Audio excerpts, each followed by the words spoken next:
Yes student, ecosystem बड़ा प्यारा topic है इकोलॉजी का। इको मतलब हमारे चारों तरफ का जो इन्वायरमेंट है, और सिस्टम मतलब एक पूरा कंप्लीट सिस्टम जो कि एबायोटिक और बायोटिक दोनों कंपोनेंट के मिलने से बनता है।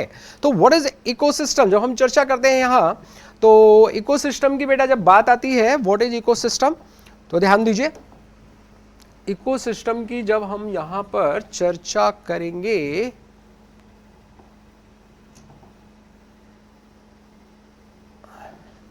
ध्यान दीजिए, तो इकोसिस्टम के अंदर एक फंक्शनल यूनिट ऑफ नेचर, हम इकोसिस्टम को क्या बोलते हैं, इकोसिस्टम को बोलते हैं कि ये भाई नेचर की एक फंक्शनल यूनिट है, यानी नेचर में जो कुछ भी हो रहा है वो सब इकोसिस्टम में चल रहा है। तो इकोसिस्टम क्या है, as a functional unit of nature. Ecosystem एक फंक्शनल यूनिट है जहां पर living organism interact among themselves and also with the surrounding physical environment, मतलब इंटरेक्शन होता है बायोटिक और एबायोटिक कंपोनेंट के बीच में, उसको हम बोल देते हैं इकोसिस्टम। अब आपके मन में क्वेश्चन आ सकता है कि सर ये जो इकोसिस्टम होता है ये आखिर होता कैसा है, इसका साइज क्या होता है। तो देखो ये बहुत वेरिएबल है इकोसिस्टम का साइज। जब भी हम इकोसिस्टम के साइज की बात करते हैं, एक छोटी ड्रॉप जितना भी हो सकता है और बहुत बड़ा भी हो सकता है। तो ध्यान दीजिए क्या खास बात आती है, ecosystem varies greatly in size from a small pond to a large forest और अ सी। बहुत बड़ा भी हो सकता है, बहुत छोटा भी हो सकता है। और कुछ तो ये बोलते हैं कि जो पूरा बायोस्फीयर है हमारा, ये भी एक ग्लोबल इकोसिस्टम है, यानी biosphere as a global ecosystem. ध्यान दीजिए, अब अगर हम कन्वीनियंट कैटेगरी में डिवाइड करने की बात करें तो दो तरह के हमारे पास कैटेगरीज आती हैं। एक को हम बोल सकते हैं टेरेस्ट्रियल इकोसिस्टम और दूसरे को बोल सकते हैं एक्वेटिक इकोसिस्टम, यानी जो पानी के अंदर है और जो पानी के बाहर है। तो अगर हम बात करें टेरेस्ट्रियल की, तो फॉरेस्ट, ग्रासलैंड, डिजर्ट, ये सारे एग्जाम्पल हैं टेरेस्ट्रियल इकोसिस्टम के, जबकि पॉन्ड, लेक, वेटलैंड, रिवर, इस्ट्री, ये सारे एग्जाम्पल हैं किसके, एक्वेटिक इकोसिस्टम के। तो दो तरह के मेजर इकोसिस्टम आ गए ना, कौन कौन से, एक आ गया एक्वेटिक और दूसरा आ गया कौन सा, टेरेस्ट्रियल। अब एक और बात, नेचुरल और मैनमेड भी है। Crop field and an aquarium में also be considered as man made ecosystem, क्योंकि क्रॉप तो हमने लगाई है, एक्वेरियम किसने बनाया, हमने बनाया है। तो ये जो दोनों इकोसिस्टम है वो कैसे हो जाते हैं बेटा, मैन मेड इकोसिस्टम हो जाते हैं। अब जब हम स्ट्रक्चर ऑफ इकोसिस्टम को देखते हैं, in order to appreciate the input of energy, productivity, फिर transfer of energy, food chain या food nutrient cycling, and then output, degradation and energy loss. तीन बातें, क्या क्या हुआ, एक तो एनर्जी का इनपुट हुआ, अल्टीमेट सोर्स इस पूरी अर्थ पर जो एनर्जी का है वो कौन है, सनलाइट। तो जो सन है, सन से लाइट आती है, वो अल्टीमेट सोर्स हो गया। उसके बाद प्लांट ने प्रोड्यूस कर लिया, प्रोड्यूस करने के बाद इसका ट्रांसफर होता है, एनर्जी का ट्रांसफर फूड चेन या फूड वेव से। और तीसरे में क्या होता है कि जो कुछ भी है यहाँ, कोई अपने साथ कुछ ले नहीं जा पाया, जो भी है सब यहीं जाना है छोड़कर, तो क्या करते हैं, डेथ के बाद उसका डिकम्पोजिशन हो जाता है और डिकम्पोजिशन से सारी चीजें फिर से नेचर को मिल जाती हैं। तो we will also look at the relationship, cycle, chain, web, ये सारा ये बोल रहे हैं। तो आइए वन बाय वन हम इसका डिस्कशन करें। तो इकोसिस्टम स्ट्रक्चर एंड फंक्शन की जब हम चर्चा करते हैं तो ध्यान दीजिए दो खास बातें आपको यहां पर समझनी पड़ेंगी कि इकोसिस्टम के पहले तो कंपोनेंट कौन कौन से हैं बेटा। तो देखो दो कंपोनेंट है, एबायोटिक एंड बायोटिक, दो ही कंपोनेंट है, दूसरा कोई कंपोनेंट नहीं है, ठीक है ना। हमारी इस पूरी दुनिया में दो ही लोग हैं, एक एबायोटिक है, दूसरा बायोटिक है। अब इनके बीच में आपस में इंटरेक्शन हो रहा है। तो देखिए interaction of biotic and abiotic component result in a physical structure that is characteristic for each type of ecosystem. हाँ, एक फिजिकल स्ट्रक्चर बन के आता है। Identification and enumeration of plant and animal species of an ecosystem give its species composition. भाई कितने तरह के हैं, कितनी स्पीसीज हैं, वो एक स्पीसीज कंपोजिशन बना देती हैं। तो फिर क्या हुआ, vertical distribution of different species occupying different level is called stratification. This is a very important point. Yes, this is the very important point, frequently asked in medical examination. कहीं भी आप स्ट्रेटिफिकेशन देखते हो तो सबसे पहले क्या हो गया, टॉल ट्रीज हो जाएंगे, फिर मीडियम ट्रीज हो जाएंगे, फिर शॉर्ट हो जाएंगे, फिर श्रब हो जाएंगी, फिर ग्रास हो जाएंगे। तो डिफरेंट लेवल आपको यहां पर मिल जाएंगे। जैसे एग्जांपल में एनसीईआरटी कहती है trees occupy top vertical strata या लेयर ऑफ अ फॉरेस्ट, फिर श्रब हो गए, सेकंड पे हर्ब हो गई, grasses occupy the bottom layer. Clear? इसके बाद अब ये जो कंपोनेंट्स हैं इकोसिस्टम के, वो सब एक यूनिट की तरह काम करते हैं। हाँ बेटा, जैसे हमारे यहाँ फैमिली के जितने भी मेंबर हैं वो सब एक यूनिट की तरह काम करते हैं, और जब वो काम करते हैं ये सारे seen to function as a unit, क्या क्या काम है, productivity, decomposition, energy flow, nutrient cycling. 4 important बातें हैं यहाँ, और यही इस चैप्टर की जान है। क्या क्या? Productivity, decomposition, energy flow, nutrient cycling, जो कि न्यूट्रिएंट साइक्लिंग आपके कोर्स से हट चुका है। तो 3 चीजें। चलिए अब इसको समझने के लिए एक एग्जाम्पल लिया है इन्होंने, एन इकोसिस्टम, एक्वेटिक इकोसिस्टम का स्मॉल पॉन्ड लिया है। देखो पॉन्ड क्या है, पॉन्ड रिप्रेजेंट कर रहा है एक इकोसिस्टम को, उसमें बायोटिक कंपोनेंट भी और एबायोटिक कंपोनेंट भी है। कैसे, जरा समझा जाए इस पॉन्ड में क्या है। This is fairly A self sustainable unit and rather simple example that explain even the complex interaction that exist in an aquatic ecosystem. Self sustainable मतलब लाइट आती है, प्रोडक्शन होता है, प्रोडक्शन के बाद एनर्जी फ्लो होता है, जो लोग मर जाते हैं उनका डिकम्पोजिशन कर दिया जाता है, फिर से न्यूट्रिएंट साइक्लिंग हो जाती है, यानी सेल्फ सस्टेन होता है, एनर्जी खाली बाहर से आ रही है बस। तो ध्यान दीजिए, पॉन्ड क्या है, एक शैलो वाटर बॉडी है जिसमें all of the above mention 4 basic components of an ecosystem are well exhibited. ये चारों चीजें हो रही हैं, क्या क्या, प्रोडक्टिविटी हो रही है, डिकम्पोजिशन हो रहा है, एनर्जी फ्लो हो रहा है, और चौथी चीज न्यूट्रिएंट साइक्लिंग, सब कुछ वहां हो रहा है। आइए, एबायोटिक कंपोनेंट कौन सा हो जाएगा भाई, अरे एबायोटिक कंपोनेंट वाटर हो जाएगा, उसके अंदर all dissolve inorganic and organic substrate हो जाएंगे, rich soil deposit at the bottom of the pond, ये सब कौन हो गए भाई, इन एबायोटिक। इसके अलावा सोलर इनपुट हो जाएगा, the cycle of temperature, day length and other climatic condition regulate the rate of function of the entire pond. ये सब के सब कौन हो गए, वाटर हो गया, मिनरल हो गई, सॉइल हो गया, क्लाइमेटिक कंडीशन हो गई, टेम्परेचर हो गया, लाइट की कंडीशन हो गई, ये सब क्या है, एबायोटिक। क्लाइमेट हो गया। अब बायोटिक में कौन, प्रोड्यूसर, कंज्यूमर और डिकम्पोजर, वो तीनों भी होने चाहिए। तो ध्यान दीजिए, द ऑटोट्रॉफ, जितने भी ऑटोट्रॉफ है, component include the phytoplankton, algae and the floating submerge and marginal plants found in the edges. ये तो हो गए कौन, प्रोड्यूसर। कंज्यूमर कौन से हो जाएंगे बेटा, जू plankton, the free swimming and bottom dwelling form हो जाएंगी। डिकम्पोजर कौन हो जाएंगे, fungi and bacteria, fungi, bacteria and flagellated specially abandoned in the bottom of the pond. समझ में आ गया, एबायोटिक कंपोनेंट हो गए, और बायोटिक कंपोनेंट कौन कौन से हो गए, प्रोड्यूसर, कंज्यूमर, डिकम्पोजर। प्रोड्यूसर में कौन कौन हो गए, प्रोड्यूसर में हो गए फाइटोप्लैंक्टन, कुछ एल्गी हो गई, एज वाले प्लांट हो गए, फ्लोटिंग प्लांट हो गए। फिर कंज्यूमर में जू प्लैंक्टन हो गए, फ्री स्विमिंग हो गए एंड बॉटम ड्वेलिंग हो गए। थर्ड डिकम्पोजर में फंजाई हो गए, बैक्टीरिया हो गए, फ्लैजिलेट हो गए, ये सारे हो गए। अब ये सारा जो सिस्टम है ये फंक्शन करेगा एक इकोसिस्टम में, वैसे ही फंक्शन करते हैं जैसे कि पूरे के पूरे बायोस्फीयर में फंक्शन होता है। क्या कहती है एनसीईआरटी, एनसीईआरटी कहती है this system perform all the functions of any ecosystem and of the biosphere as a whole, मतलब conversion of inorganic into organic material with the help of radiant energy of the sun by autotroph. ठीक, radiant energy लिया, बाहर nutrient लिए, CO2 लिया, water लिया, और से photosynthesis कर दी। फिर consumption of autotroph by heterotroph, heterotroph ने ऑटोट्रॉफ को खा लिया, एनर्जी ट्रांसफर हो गया। फिर उसके बाद decomposition and mineralisation of the dead matter to release them back for reuse of the autotroph. इस दुनिया में कोई कितना भी जमा कर ले ऊपर नहीं ले जा सकता, सब यहीं छोड़ के जाना है ना। तो ये जितना भी कंज्यूमर के पास था, प्रोड्यूसर के पास था, सब डिकम्पोजर ने डिकम्पोज करके न्यूट्रिएंट साइक्लिंग के माध्यम से फिर से दे दिया। And these event are repeated over and over again. यही हो रहा है इस दुनिया में बच्चा, है भाई, इस दुनिया में यही हो रहा है। मरने से पहले या तो प्रेम से दे दो, और नहीं तो मरने के बाद लोग ले लेते, काम खत्म।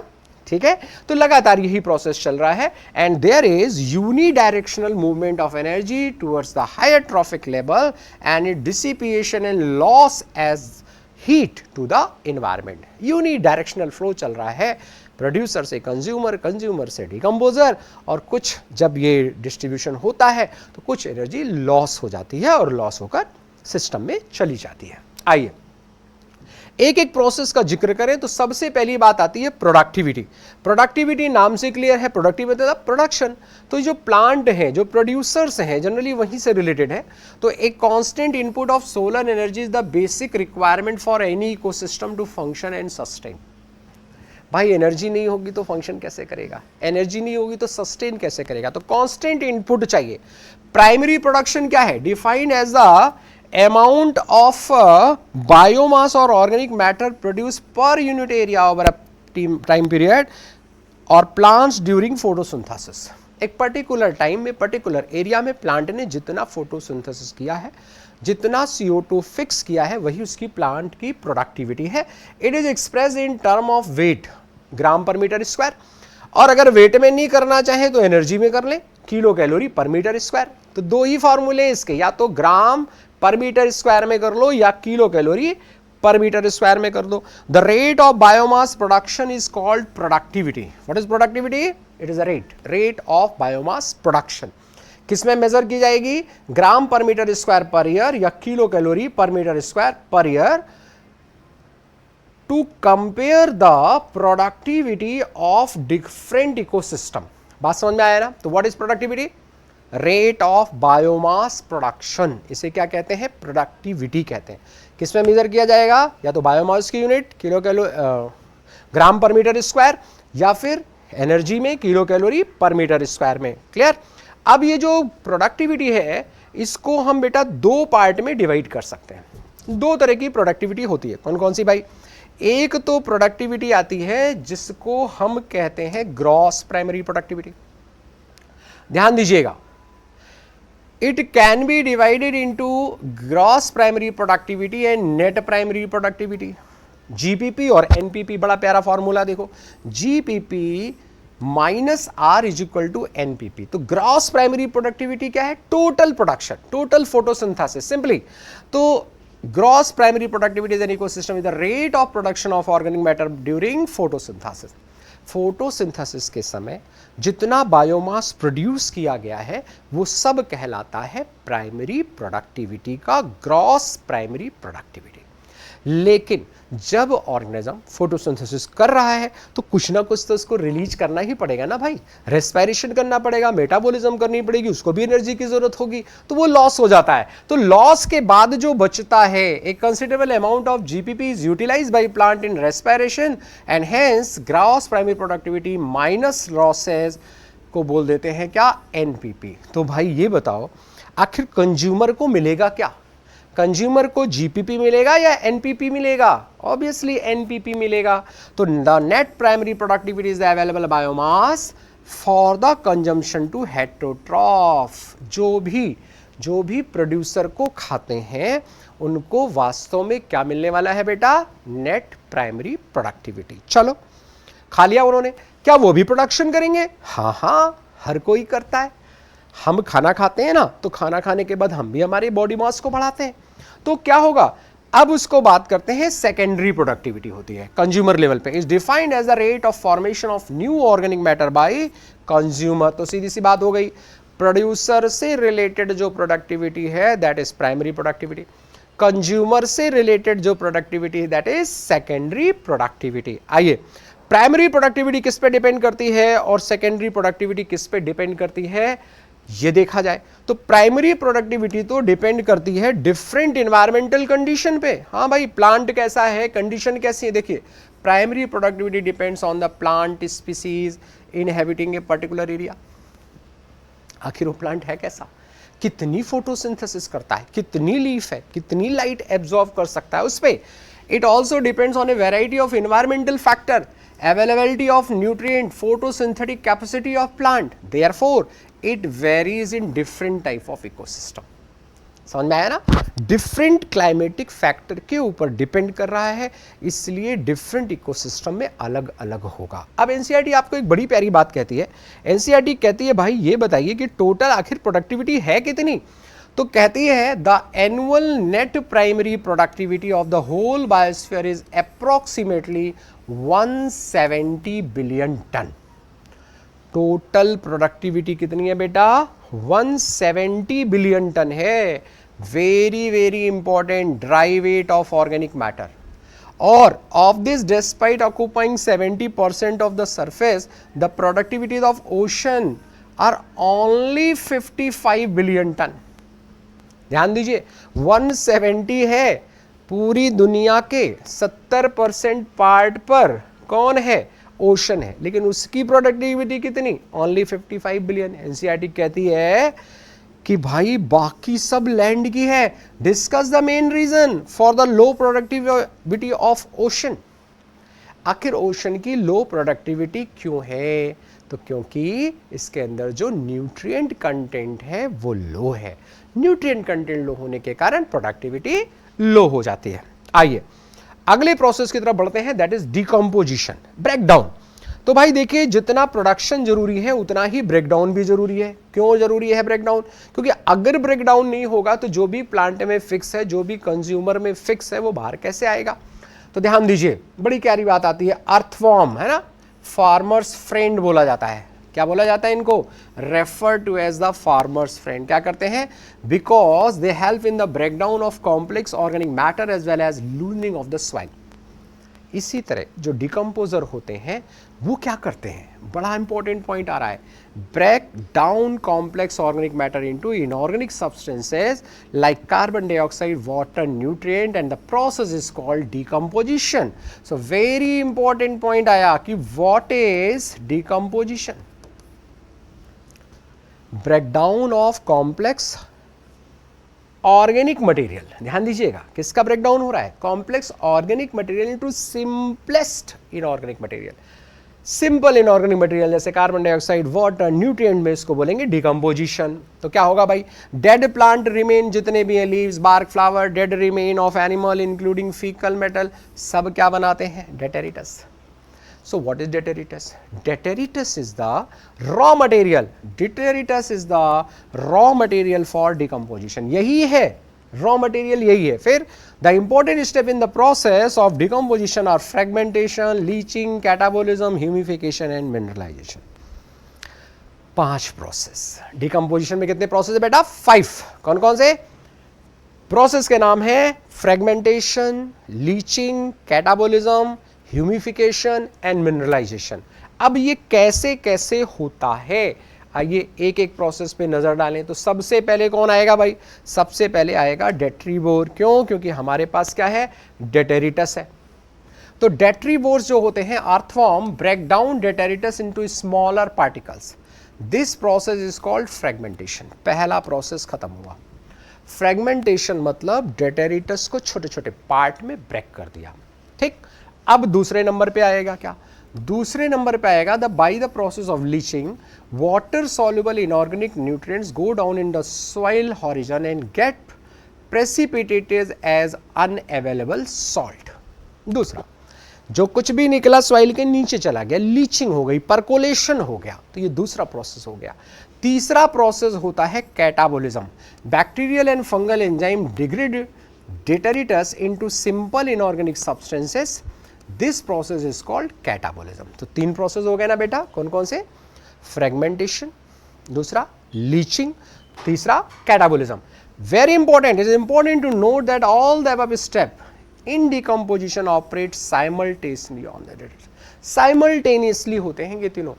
ऐसा नहीं कि पहले ये हो जाएगा फिर वो हो जाएगा, फिर साइमल्टेनियस नहीं, चलते रहते हैं। अब आइए अगला, humification and mineralisation occur during decomposition in the soil. अब सॉइल के अंदर क्या होगा? डिकम्पोजिशन और ह्यूमिफिकेशन। जाहिर है ये कौन करेंगे? बैक्टीरिया करेंगे। तो ह्यूमिफिकेशन क्या करेगा? It leads to formation of what?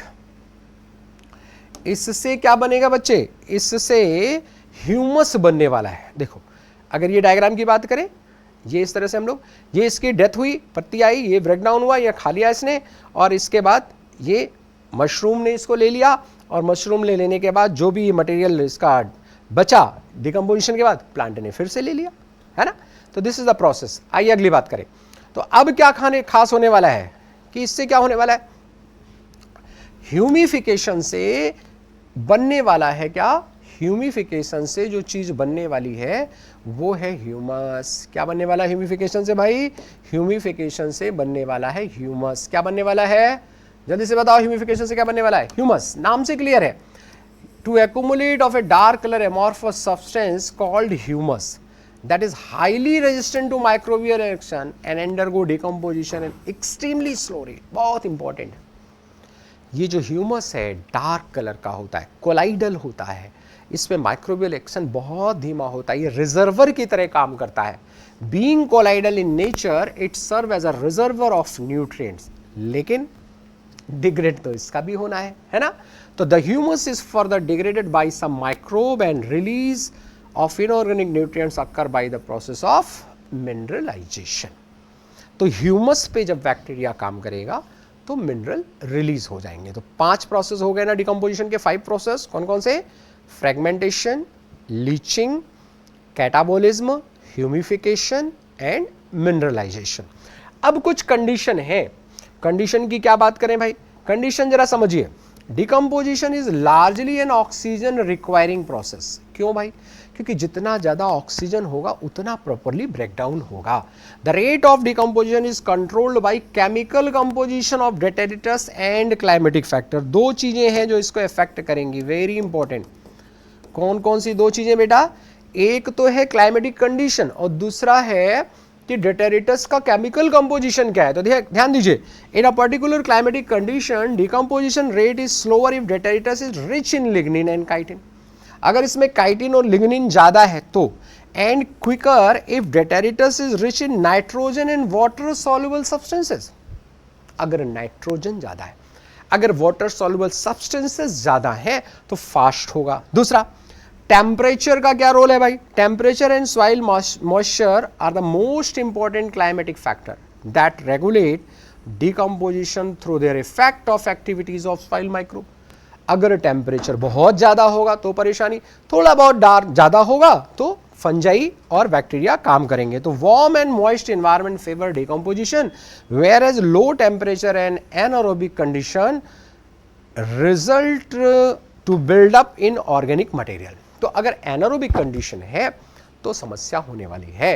Anaerobic condition में डिकम्पोजिशन ज्यादा नहीं होगा, एरोबिक कंडीशन में ज्यादा होगा। थोड़ा टेम्परेचर ज्यादा है तो और अच्छा होगा। आइए चलो भाई, अब प्रश्न आता है दूसरा, एनर्जी फ्लो। जो प्लांट ने एनर्जी अपने पास प्रोडक्शन में रखी है उसको उसे भेजना है अगले ट्रॉफिक लेवल पर। तो except for the deep sea hydrothermal ecosystem, यहां क्या होता है, यहां डीप सी हाइड्रोथर्मल इकोसिस्टम में सनलाइट नहीं होती है, वहां कीमोसिंथेटिक ऑर्गेनिज्म होते हैं, केमिकल के ऑक्सीडेशन से एनर्जी लेते हैं। तो sun is the only source of energy for ecosystem on earth. On the incident solar radiation less than 50% बनाती है PAR, फोटोसिंथेटिकली एक्टिव रेडिएशन। जितना भी आता है उसका लेस देन 50%। अब उसका भी अगर हम फोटोसिंथेसिस की बात करें तो रेडिएंट एनर्जी तो फूड में जो चाहिए, plant capture only to 2 to 10% of the PAR। ध्यान दीजिएगा, पहले तो लेस देन 50% PAR बना और उसके बाद प्लांट ने किया क्या, प्लांट ने इसका भी 2 to 10% ही लिया। Yes, and this small amount of energy sustain the entire living world, पूरे को यही करती है। तो कैसे, डिफरेंट ऑर्गेनिज्म को ये जाती है। All organism are dependent for their food on producer either directly और इनडायरेक्टली। मतलब या तो सीधे प्लांट को खाएंगे हर्बीवोर, या जिन्होंने प्लांट को खाया है उन्हें खाएंगे कॉर्निवोर हो जाएंगे, है ना। सबको एनर्जी अगर फिक्स नहीं कर रहा है, हेट्रोट्रॉफ है, अगर वो अपनी एनर्जी फिक्स नहीं कर रहा है तो जो भी एनर्जी की रिक्वायरमेंट है वो इनडायरेक्टली या डायरेक्टली किससे लेगा, प्लांट से लेगा। तो ध्यान दीजिए, so you find unidirectional flow of energy from the sun to producer and then to consumer. Is this in keeping with the first law of thermodynamics? हाँ, हायर एनर्जी लेवल से ही तो लोअर के ऊपर ट्रांसफर हो सकती है। अगली बड़ी इंपॉर्टेंट बात एनसीईआरटी कहता है, फर्दर इकोसिस्टम जो है that is not exempt, ecosystems are not exempt from the second law of thermodynamics, मतलब एंट्रोपी। एंट्रोपी की चर्चा कर रहा है। They need a constant supply of energy to synthesise the molecule they require to counteract the universal tendency toward increasing disorderness. जो disorderness है, disorderness universal tendency है, इस डिसऑर्डरनेस को ऑर्डर बनाए रखने के लिए, जीवन बनाए रखने के लिए एनर्जी कंज्यूम होती है। तो लगातार continuous supply of energy required है। यही कारण है कि ऑर्गेनिज्म को लगातार खाना खाना पड़ता है, लगातार फूड का इंटेक करना पड़ता है। तो चाहे वो अपने बॉडी में मान लो कुछ दिनों के लिए जैसे स्टोर फूड मटेरियल है, उस स्टोर से भी काम चल सकता है। हम खाना खाना तो बंद कर सकते हैं, लेकिन एनर्जी लेना नहीं बंद कर सकते। तो एनर्जी कहाँ से आएगी? जब तक हम खाना खाएंगे खाने से आएगी, खाना नहीं खाएंगे तो जो भी स्टोर है, मोटे लोग मेरे जैसे, फैट है वहाँ फैट से आ जाएगी। तो जहाँ भी जिस भी फॉर्म में एनर्जी स्टोर है वहाँ से एनर्जी आएगी लगातार। The green plant in the ecosystem are called producer. In a terrestrial ecosystem major producer are herbaceous and woody plant. लेकिन जब हम जाते हैं एक्वेटिक इकोसिस्टम में तो फाइटोप्लैंक्टन है, एल्गी है एंड हायर प्लांट। ये याद रखना पड़ेगा, phytoplankton, algae and higher plant, ये हो जाएंगे प्रोड्यूसर। अब देखिए, you have read about the food chain and food web. Food chain एक सीधा रास्ता है दैट एग्जिस्ट इन नेचर, और फूड वेव क्या है? Alternate. So starting from the plant, food chain or rather waves are formed such that an animal feeds on a plant or an another animal and in turn food for another. The chain or wave is formed because of this interdependency. तो ये chain क्यों बनती है? Interdependency की। या तो वो किसी को खाएगा या किसी के द्वारा खा लिया जाएगा। सीधा इस दुनिया में एक ही हिसाब है बेटा, खा लो या खा लिए जाओगे। तो no energy that is trapped into an organism remain it forever, हमेशा नहीं रहेगी। या तो कोई मार के खा जाएगा और नहीं तो मरने के बाद डिकम्पोजर ले जाएगा। क्या कहता है? The energy trapped by the producer hence is either passed on the consumer और the organism dies. Death of the organism is the beginning of the detritus food chain. कहानी खत्म। तो अगर जिंदा है, किसी ने खा लिया तो एनर्जी उसके पास चली गई, और भैया मर गया तो क्या होगा? डिकम्पोजर काम करेंगे क्योंकि वो डेटेरिटस बन जाएगा, तो वो डेटेरिटस फूड चेन शुरू हो जाएगी। तो जो खाने वाली चीज है वो तो ग्रेजिंग फूड चेन हो गई, और जो डेटेरिटस से शुरू हो रही है वो कौन सी हो जाएगी बेटा? वो हो जाएगी डेटेरिटस फूड चेन। तो ऑल एनिमल्स, इस दुनिया के जितने भी एनिमल्स हैं वो सब किस पे डिपेंडेंट है बताओ? All animals depend on plant directly और indirectly for their food need, क्योंकि खुद तो कुछ बना नहीं सकते हम लोग, है ना? तो क्या करेंगे? दूसरों से लेंगे, खाएंगे। They are hence called consumers and also heterotroph. जितने भी एनिमल हैं सब हेट्रोट्रॉफ हैं, सब कंज्यूमर हैं। If they feed on the producer the plant they are called primary consumer, and if the animals eat other animal which in turn eat plant, उनको हमने secondary consumer बोल दिया। तो समझ में आ गया ना? अब ये जो प्राइमरी कंज्यूमर और सेकेंडरी कंज्यूमर हैं, likewise you could have tertiary consumer too. समझ में आया? तो पहले वाले तो कौन हो गए? पहले वाले को हम लोग बोल सकते हैं हर्बीवोर्स, और उसके बाद जो बचे उनको क्या कह सकते हैं? Carnivores. So obviously the primary consumer will be herbivore. Primary consumer खाली हर्बीवोर होंगे।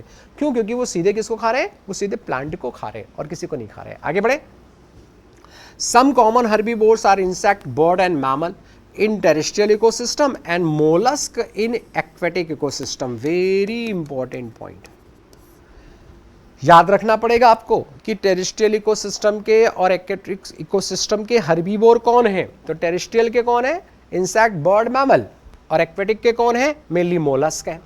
आइए, the consumer the feed on herbivores are called carnivore, और मोर करेक्टली प्राइमरी कार्निवोर। दो secondary consumer, those animal that depend on the primary carnivore, उनको हमने secondary carnivore बोल दिया। तो बात समझ में आ रही ना?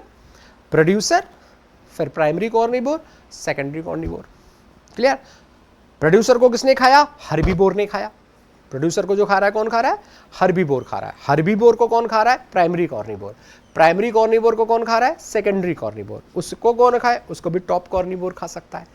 ठीक है, तो ध्यान दीजिए, a simple grazing food chain आपको बताई गई है कि साहब ग्रास है, ग्रास को गोट ने खाया और गोट को मैन ने खा लिया। तो ये हो गया प्रोड्यूसर, ये हो गया प्राइमरी कंज्यूमर और मैन हो गया कौन? Secondary consumer. आइए अब दूसरी फूड चेन की बात करते हैं जिसको बोलते हैं डेटेरिटस फूड चेन। तो देखो वो तो ग्रेजिंग से शुरू हो रही थी, ये कहां से शुरू होगी? DFC begins with dead organic matter. It is made up of decomposer which are heterotrophic organism, mainly fungi and bacteria. Decomposer आते हैं. They meet their energy required by degrading dead organic matter or detritus. These are also termed as saprotroph. जो decomposition करते हैं उनको saprotroph कहते हैं। और ये जो saprotroph हैं, they secrete digestive enzymes that break down dead and waste material into simple inorganic material. और जाहिर सी बात है, अगर सिंपल में कन्वर्ट हो गया तो फिर क्या होगा? फिर वो एब्जॉर्ब कर लिया जाएगा सीधा। पहले उसको ब्रेक डाउन किया और उसके बाद एब्जॉर्ब करके ले लिया। इन एन एक्वेटिक सिस्टम, चलो ये तो भाई यहां की बात हुई। अब जरा एक्वेटिक की बात कर लें। एक्वेटिक इकोसिस्टम में जीएफसी क्या है? Major conduit for energy flow. याद रखना, बहुत इंपॉर्टेंट पॉइंट है, very very important. Aquatic ecosystem में ग्रेजिंग फूड चेन मेन है और टेरेस्ट्रियल में कौन सी है? Detritus food chain. In a terrestrial ecosystem, a much larger fraction of energy flows through the detritus food chain than through the GFC. तो याद आया ना, एक्वेटिक में GFC, टेरेस्ट्रियल में DFC, detritus food chain. Detritus food chain may be connected with the grazing food chain at some level. क्यों? क्योंकि दोनों के ऑर्गेनिज्म एक हो सकते हैं। Some of the organism of DFC are prey to GFC animal and in natural ecosystem कुछ और भी हैं भाई, कॉकरोच, क्रो, क्या है ये? These are omnivores. Very very important question, ये भी सीधे नीट में आया हुआ क्वेश्चन है बेटा। तो ये जो ऑमनिवोर्स हैं ये तो किसी को भी खा जाए, तो इसीलिए अल्टरनेट होता है। और अल्टरनेट को क्या कहते हैं? These natural interconnection of food chain make a food web. Human being कौन है भाई? हाँ, प्राइमरी कंज्यूमर है और ये भी ओमनिवोर्स है भाई। आज की डेट में सब खाता है, ये तो फंजाई को भी खा ले, डिकम्पोजर को भी खा ले ह्यूमन, है ना? Very good. तो आइए, organism occupy a place in the natural surrounding और in a community according to their feeding habit. जरा ध्यान दीजिएगा, कोई भी ऑर्गेनिज्म है, एक प्लेस उसका है according to their feeding relationship with other organism. या तो वो प्रोड्यूसर होगा, या हर्बीवोर होगा, या प्राइमरी कॉर्निवोर होगा, या सेकेंडरी कॉर्निवोर होगा, या टॉप फीडिंग हैबिट के बेस पे कोई ना कोई उसका लेवल होगा। तो based on the source of their nutrition और food, organism occupy a specific place in the food chain that is termed as trophic level. तो भैया जितने भी प्रोड्यूसर्स हैं belong to first trophic level. Herbivore जो हैं वो सेकेंड पे आ गए, कॉर्निवोर किस पे हो गए? थर्ड पे आ गए। तो जब हम ये बात करते हैं, जैसे सिंपली देखो क्या क्या है यहाँ पे, प्रोड्यूसर की चर्चा करें, what are the producer? Plant, simply. तो प्लांट्स किस पे हो गए? फर्स्ट ट्रॉफिक लेवल पे। कौन कौन हो गए यहाँ? Phytoplankton, grass, trees. Primary consumer second trophic level हो गया। सेकेंड ट्रॉफिक लेवल पे कौन आ गए? हर्बीवोर। कौन है? जू प्लैंक्टन, ग्रास होपर एंड काऊ आ गई। चलो आगे बढ़े सेकेंडरी पे। थर्ड लेवल कौन आया? ये है कॉर्निवोर, बर्ड्स, फिशेस, वुल्फ आ गए। और लास्ट पे आ गए top carnivore, man and lion. तो कितने लेवल हुए? कितने लेवल हुए भाई? T1, T2, T3 and T4। तो जनरली 1 to 4 लेवल ही होते हैं बेटा। क्यों? क्योंकि जो एनर्जी है जैसे से ऊपर जाएगी, एक लॉ है, अभी पढ़ेंगे हम लोग, लिंडमैन लॉ है 10% एनर्जी ट्रांसफर का। एक ट्रॉफिक लेवल से दूसरे ट्रॉफिक लेवल पे 10% एनर्जी ही ट्रांसफर होती है। तो अपर लेवल पे बहुत कम एनर्जी बचती है। हालांकि जो ऑर्गेनिज्म है स्ट्रॉन्ग बहुत होता है, लेकिन उस लेवल पे एनर्जी बहुत कम बचती है। एंड दैट्स वाई इसमें बहुत कम आप बोलो कि फूड चेन में बहुत कम लेवल्स होते हैं। तो द इंपॉर्टेंट पॉइंट, क्या नोट करने वाला पॉइंट इंपॉर्टेंट एनसीईआरटी कह रही है भाई? The important point to note that the amount of energy decreases at successive trophic level. अभी मैंने बताया आपको कितना, 10% एनर्जी ट्रांसफर होता है। When any organism dies it is converted to detritus, और इसकी एनर्जी किसके पास जाएगी? ऑब्वियसली डिकम्पोजर के पास जाएगी, है ना, डेट्रीवर्स के पास चली जाएगी। Organism at each trophic level depend on those at the lower trophic level at the energy demand. ध्यान देना, बहुत बड़ी बात एनसीईआरटी ने कह दी, very very important. Organism at each trophic level depends for their energy requirement on organism which are present at their lower trophic level. अपने नीचे वाले ट्रॉफिक लेवल से वो एनर्जी लेता है। तो each trophic level has a certain amount of living material at a particular time and it is called standing crop. Again very very important question. एक standing state भी आता है। तो इनऑर्गेनिक मटेरियल जो है वो स्टैंडिंग स्टेट होता है, और जो ड्राई वेट या बायोमास होता है उसको हम स्टैंडिंग क्रॉप कहते हैं। The standing crop is measured as the mass of living organism, biomass या number in a unit area.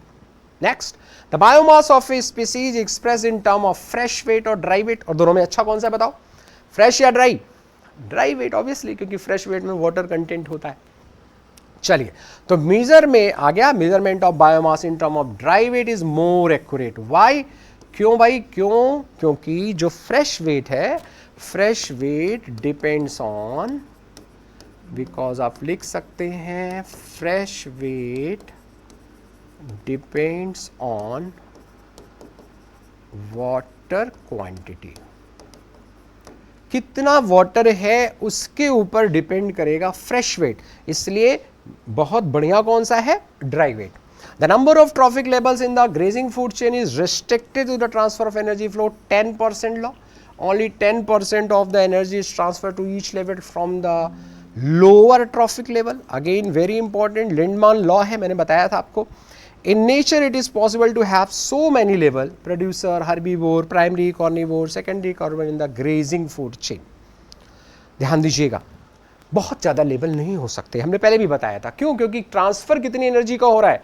Only 10% energy का ट्रांसफर हो रहा है। तो नेचर में देखो बेटा, फूड वेव मिलती है। Why food web? क्योंकि ये अल्टरनेट प्रोवाइड करती है, ज़्यादा इको सिस्टम को स्टेबलाइज करने का काम करती है। तो ध्यान दीजिए, जैसे सन है, यहाँ फर्स्ट ट्रॉफिक लेवल पे आया, ये जो सन से एनर्जी आई किसके पास आई भाई? प्रोड्यूसर्स के पास आएगी, फर्स्ट ट्रॉफिक लेवल पे आएगी, उसके बाद हर्बीवोर को जाएगी, फिर कॉर्निवोर को, और फिर टॉप कॉर्निवोर को। और हर बार ये देखो लॉस हो रहा है हीट के फॉर्म में, हीट के फॉर्स में लॉस होता है, और जब वो मरता है तो डिकम्पोजिशन होता है, तो इसलिए लॉसेस बहुत ज़्यादा होते हैं बेटा, तो याद रखना इस बात को। आइए अब बात करते हैं कि जब ये एनर्जी ट्रांसफर होती है तो एक शेप आता है जिसको हम लोग पिरामिड कहते हैं। एल्टन ने इसे बताया और इसलिए उनके नाम पे एल्टोनियन पिरामिड भी कहा जाता है, इसे एनर्जी पिरामिड भी कहते हैं। You must be familiar with the shape of the pyramid. Pyramid का शेप क्या होता है? इस तरह से ट्रायंगुलर शेप होता है। The base of a pyramid is broad and the narrow towards the apex. One gets a similar shape whether you express the food energy relationship between organisms at different trophic level. तो भाई ये relationship कैसे कैसे हम represent कर सकते हैं? 3 तरह से, है ना। 3 तरह से कौन कौन से होते हैं भाई? या तो नंबर से करें, या बायोमास से करें, या एनर्जी से करें। This relationship is expressed in term of number, biomass और एनर्जी। डिफरेंट ट्रॉफिक लेवल पे जो ऑर्गेनिज्म है, इनके बीच के रिलेशनशिप को एक्सप्रेस करने के 3 तरीके हैं। क्या क्या? या तो हम इनके नंबर से करें, या इनके बायोमास से करें, या इनके एनर्जी कंटेंट से करें। तो ध्यान दीजिएगा, base of each pyramid represents the producer और the first trophic level, while the apex represent tertiary या टॉप कंज्यूमर। ये टर्शरी या टॉप कंज्यूमर, देखो टर्शरी कंज्यूमर होगा, ये प्रोड्यूसर हो गया। तो बेस पे हमेशा प्रोड्यूसर होगा, और फिर जैसे जैसे ऊपर जाएंगे, प्राइमरी कंज्यूमर आ गया, फिर सेकेंडरी कंज्यूमर और टर्शरी कंज्यूमर। देखो ये नंबर का एक पिरामिड है, कहां का? ग्रासलैंड इकोसिस्टम का। ध्यान दीजिए कितने हैं? लगभग 58 लाख 58 लाख ऑर्गेनिज्म यहां पर हमारे पास हैं, ठीक है। जबकि यहां कितने पहुंचे? ओनली 7 लाख। यहां कितने हो गए? 3 लाख। और लास्ट में पहुंचे कितने? 3। यानी इतने प्रोड्यूसर्स मिलकर केवल इस लेवल पे, ये कौन सा लेवल है बेटा, T1, T2, T3, T4, यानी T1 लेवल पे 58 लाख ऑर्गेनिज्म है ना भाई, 5.8 मिलियन, और यहां ऊपर कितने पहुंचे, केवल 3, only 3, that is the beauty. तो ये नंबर आपको याद रखना है, ये नंबर आपसे पूछा जा सकता है, ठीक है ना भाई। तो लगभग 6 मिलियन प्लांट थे, लेकिन जब टॉप लेवल पे पहुंचे तो केवल 3 नंबर था ऑर्गेनिज्म का। दूसरा देखिए, बड़ा प्यारा बायोमास का ये है, इसमें भी देखो उतने ही लेवल बनाए गए हैं बेटा। यहां पर क्या खास बात आ रही है बायोमास के पिरामिड में, बायोमास के पिरामिड में भी अगर आप देखिए तो यहां 809 kilo calorie per metre square, जाहिर है ड्राई वेट ले रहे हैं तो kilo calorie per metre square में लेते हैं अगर एनर्जी के फॉर्म में लेते हैं, और नहीं तो हम किलोग्राम पर मीटर स्क्वायर में लेते हैं अगर वेट के फॉर्म में ले रहे हैं। तो 809 था T1 लेवल पर, T2 लेवल पर कितना पहुंचा, केवल 37, T3 पे कितना 11, और T4 पे तो हद हो गई भाई, केवल 1.5 किलोग्राम पर मीटर स्क्वायर, यानी शार्पली डिक्रीज हो रहा है। तो ये जो पिरामिड है, ये पिरामिड कैसा है, अपराइट या डाउनवर्ड, अपराइट पिरामिड है। लेकिन यहीं पर एक पिरामिड आता है, किसका, ये जो पिरामिड आता है, यहां देखो, यहां प्रोड्यूसर कम है और T2 लेवल पर ज्यादा हो गया है। ऐसा कैसे हुआ, जल्दी से बताओ। तो ये है पिरामिड ऑफ बायोमास, कहां का, ये है एक्वेटिक इकोसिस्टम का, जहां पर standing crop of phytoplankton support large standing crop of जू प्लैंक्टन।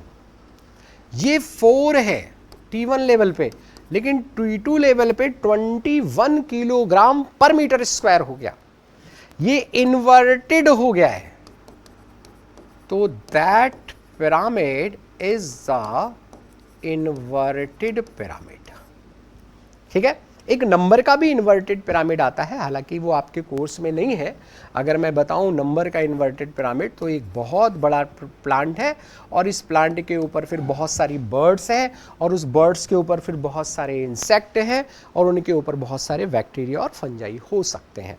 तो ये जो पैरासाइट का पिरामिड है, फूड चेन का पिरामिड आप बोल सकते हो, पैरासिटिक जो पिरामिड है वो नंबर का, वो भी इन्वर्टेड होता है।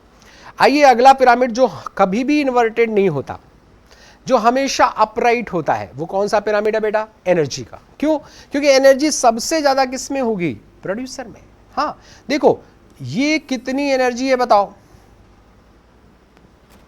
10 मिलियन, लगभग 10 मिलियन जूल सनलाइट थी, और इससे प्लांट को कितनी आई, T1 लेवल पर कितनी आई, केवल 10,000, यानी हार्डली 1% की बात बोल सकते हो आप, हार्डली 1%। क्या कहता है, observe that primary producer convert only 1% of the energy in the sunlight available to them into NPP, GPP नहीं, NPP, क्योंकि NPP पता है ना आपको, what is NPP, NPP is equal to GPP minus respiration या लॉसेस। तो 1% केवल गई, लेकिन उसके बाद हर लेवल पर जब आप देख रहे हैं तो कितना ट्रांसफर हो रहा है बच्चा, 10% का हो रहा है, 10% ट्रांसफर। तो प्लांट के अवेलेबल सनलाइट से हार्डली 1% ये ले रहा है, और बाकी तो फिर 10% ट्रांसफर हो रहा है। तो ऑलवेज ये जो पिरामिड है एनर्जी का, ये पिरामिड ऑलवेज अपराइट रहने वाला है, ये कभी भी इन्वर्टेड हो ही नहीं सकता, क्योंकि सबसे ज्यादा एनर्जी कहां होगी, प्रोड्यूसर के पास होगी। आइए अगली बात करते हैं, any calculation of energy content number या बायोमास हैज टू इंक्लूड, ध्यान दीजिएगा, all organism at that trophic level. कोई भी कैलकुलेशन 1 या 2 पे नहीं है, जर्नलाइज नहीं है, सब पे डिपेंड करता है। No generalization we make will be true if we only a few individual and in trophic level. हर ट्रॉफिक लेवल पर कितने हैं मैक्सिमम, पूरा सबको लेना पड़ेगा। फिर a given organism may occupy more than one trophic level simultaneously. One must remember that the trophic level represent a functional level, not a species as such. याद रखिएगा, बहुत इंपॉर्टेंट पॉइंट है ये, this is a very important point. क्यों, क्योंकि ये एक functional level है, एक जैसे खाने वालों का ग्रुप है, प्रोड्यूसर ऑल जो फोटोसिंथेसिस करते हैं, हर्बीवोर वो सारे जो प्लांट को खाते हैं, समझ गए ना। तो ये फंक्शनल ग्रुप है। A given species may occupy more than one trophic level in the same ecosystem at the same time. जैसे एक स्पैरो की बात करें, ये जब सीड खाती है तो ये प्राइमरी कंज्यूमर है, जब फ्रूट और पीज खाती है तो भी वही है, लेकिन जब ये इंसेक्ट खाती है, वॉर्म खाती है, तो ये कैसी हो जाती है, ये सेकेंडरी हो जाती है। तो स्पैरो कैसी हो गई, प्राइमरी भी हो सकती है, सेकेंडरी भी हो सकती है ना। इसी तरह ह्यूमन भी कुछ भी हो सकता है। तो can you work out how many trophic level human beings function at an food chain. हाँ भाई, प्रोड्यूसर तो नहीं बन सकता ना, T2 लेवल पे हो सकता है, T3 पे हो सकता है, T4 पे भी हो सकता है, पर T1 पे नहीं हो सकता, बस इतना तो पक्का है। आइए, in most ecosystem all the pyramids of number of energy और बायोमास आर अपराइट। सब producers are more in number and biomass than the herbivore, and herbivores are more in number and biomass than carnivore. Also, energy as lower trophic level is always more than higher trophic level. तो generalisation बेटा यही है कि generalisation की जब भी हम बात करेंगे, हमेशा हमको जो चीज मिलेगी कि जो लोअर ट्रॉफिक लेवल है उसमें चीजें ज्यादा हैं, जैसे जैसे ऊपर के ट्रॉफिक लेवल पर जाएंगे चीजें कम होती चली जाएंगी। लेकिन अब एनसीईआरटी अगली बात कहती है क्या, कि there are exceptions to this generalization. If you were to count the number of insect feeding on a big tree, what kind of pyramid would you get. मैंने बताया था ना, यहां कैसा हो जाएगा, ये पिरामिड हो जाएगा इन्वर्टेड, क्योंकि एक बड़ा ट्री है, बड़ा ट्री है, और इस पे जब हम इंसेक्ट काउंट करने जाएंगे तो वो मैनी होंगे। ट्री कितना है, ओनली 1, तो नंबर का पिरामिड कैसा हो गया, इन्वर्टेड हो गया। Now add an estimate of the number of small bird depending on the insect as also the number of larger bird eating the smaller, then what you shape get. कहानी और बदली, क्योंकि अब इंसेक्ट से वो जो स्मॉल बर्ड है वो और कम होंगी और लार्ज और कम हो जाएंगे, ठीक है ना। तो इस तरह से एक वेरिएशन आता है। The pyramid of biomass in sea is generally inverted because the biomass of fishes far exceed that phytoplankton. This is a very very important. ध्यान दो, जनरली क्या होता है, जो सही होता है वो नहीं पूछा जाता, एक्सेप्शन ही पूछे जाते हैं। तो याद रखना कि ये पिरामिड इन्वर्टेड है, बायोमास ऑफ फिशेस, ठीक है ना। बायोमास का ओशन में जो पिरामिड है, सी में जो पिरामिड हो रहा है, वो सी का पिरामिड कैसा है, जनरली इन्वर्टेड है। समझ में आ गया। Pyramid of energy is always upright भाई, कोई एक्सेप्शन नहीं है। हाँ, can never be inverted. Very important question.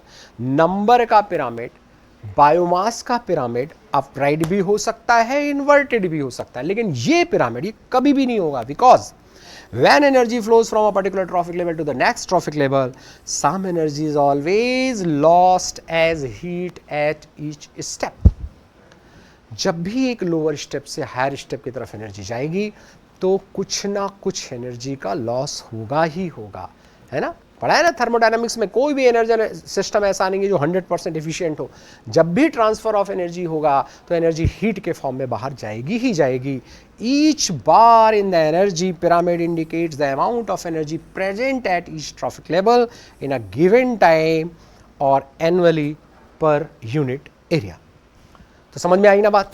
चलो आगे बढ़ते हैं। लेकिन समस्या खाली इतनी नहीं है, देयर आर सर्टेन लिमिटेशन। ये जो इकोलॉजिकल पिरामिड है इनकी कुछ लिमिटेशन भी है भाई। क्या लिमिटेशन इकोलॉजिकल पिरामिड की? पहली लिमिटेशन, सर्टेन लिमिटेशन। क्या क्या? It does not take into account the same species belonging to 2 or more trophic level. एक ही स्पीसीज अगर T2 पे भी है, T3 पे भी है, तो भाई क्या करेगा ये, है ना, ये गड़बड़ी है। दूसरी बात, it assume a simple food chain, something that almost never exist in nature. Nature में फूड वेब है, फूड चेन मिलती ही नहीं है। तीसरी बात, it does not accommodate a food web. तो ये 3 बड़े ड्रॉबैक हैं। और सबसे बड़ा ड्रॉबैक तो ध्यान दो, saprophytes are not given in any place in ecological pyramid even though they play very important role. तो ये 4 ड्रॉबैक हैं इसके। कौन कौन से 4 ड्रॉबैक हो गए, जल्दी से बताओ। पहला, अगर एक ही ऑर्गेनिज्म एक से ज़्यादा ट्रॉफिक लेवल पे है तो ये नहीं कंसीडर करता। ये सिंपल फूड चेन करता है जो जनरली मिलती नहीं है, ये फूड वेब को एकोमोडेट नहीं करता। और चौथी सबसे बड़ी प्रॉब्लम, सैप्रोफाइट के लिए यहाँ कोई जगह नहीं है। ओके, एक लास्ट पॉइंट देखो, समरी का भी बहुत इंपॉर्टेंट है कि एक इकोसिस्टम क्या है। An ecosystem is a structural and functional unit of nature and it comprise abiotic and biotic component। तो ये बहुत याद रखने वाली चीज़ें हैं जो आपको याद रखनी चाहिए। एक और बात बहुत आ रही है, each ecosystem has characteristic physical structure resulting from interaction among abiotic and biotic component। पढ़ लिया था आपने ये वाला। Species composition and stratification are the two main structural feature of an ecosystem. तो ये बहुत समझने वाली बात है। तो देखो, ध्यान दो, थोड़ा सा आप समरी की तरफ भी ध्यान दीजिए। समरी में बाकी तो पॉइंट सब नॉर्मल है, ये कुछ ऐसे पॉइंट हैं जो बहुत ही इंपॉर्टेंट थे और इसलिए हमने इसको यहां पर कंसीडर किया। अब अगर थोड़ा सा और आगे बढ़े तो देखो, एक बहुत अच्छा पॉइंट आ रहा है कि प्रोडक्टिविटी, अगर बात करें हम लोग productivity, decomposition, energy flow and nutrient cycling are the four important components of an ecosystem। यही सब कुछ नेचर में चल रहा है। एंड फिर ये एनर्जी फ्लो इज यूनिडायरेक्शनल, बाकी तो सब आपने पढ़ रखा है, कोई खास बात नहीं है। हाँ, एक चीज़ और आ रही है, क्या? ये nutrient cycling, the storage and movement of nutrient element through the various component of the ecosystem is called nutrient cycling. मैंने आपको बताया था ना, स्टैंडिंग क्रॉप और स्टैंडिंग स्टेट, दोनों में अंतर क्या है? स्टैंडिंग क्रॉप जो होती है ये होता है बायोमास के लिए, और स्टैंडिंग स्टेट किसके लिए होती है बेटा? तो स्टैंडिंग स्टेट होती है मिनरल्स के लिए या इनऑर्गेनिक मटेरियल के लिए। ये हो गया ऑर्गेनिक मटेरियल के लिए। Clear? So you this process nutrient cycling जो है दो तरह की है, गैसियस और sedimentary. Atmosphere hydrosphere is the reservoir for the gaseous type of cycle, जबकि अर्थ क्रस्ट की बात करें तो सेडिमेंट्री साइकिल, फास्फोरस साइकिल, ये बहुत ही इंपॉर्टेंट है। और वैसे अब न्यूट्रिएंट साइक्लिंग पे क्वेश्चन नहीं आना चाहिए क्योंकि वो चैप्टर हट गया है। Okay, all the best.